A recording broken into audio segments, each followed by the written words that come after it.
हुजूर फरमाते हैं, एक शख्स मरने लगा, अपने बच्चों से कहने लगा कि मैं जब मर जाऊं तो मुझे जला देना, फिर मुझे हवा में उड़ा देना।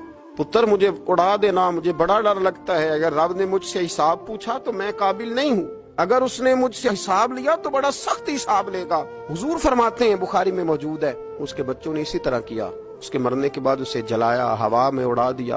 अल्लाह के महबूब फरमाते हैं, रब करीम ने हुक्म दिया जमीन को कि इसके जर्रात को जमा करो। जमीन ने जर्रे जमा किए, खुदा ने हुक्म दिया तो उसका वजूद फिर से उसी शक्ल में आया। तो रब करीम ने फरमाया, ये जो तूने वसीयत की तो क्यों की? अल्लाह जानता है कि नहीं जानता? ये की तो क्यों की? तो रो पड़ा, कहने लगा, अल्लाह मेरे अंदर तो ताकत नहीं थी तेरे सामने खड़ा होकर हिसाब दे सकूं, तुझे मनाने के लिए तेरे खौफ से डर गया। अगरचे हमारे बुजुर्गों ने लिखा है कि आज ये वसीयत करना, इस रंग में ये तर्ज इख्तियार करना दुरुस्त नहीं, लेकिन आप गौर फरमाइए कि नबी पाक अलैहिस्सलाम फरमाते हैं, जब उसने कहा ना अल्लाह तुझसे डर के ये किया, तो रब करीम ने फरमाया, जा फिर मैंने तेरी मगफिरत कर दी।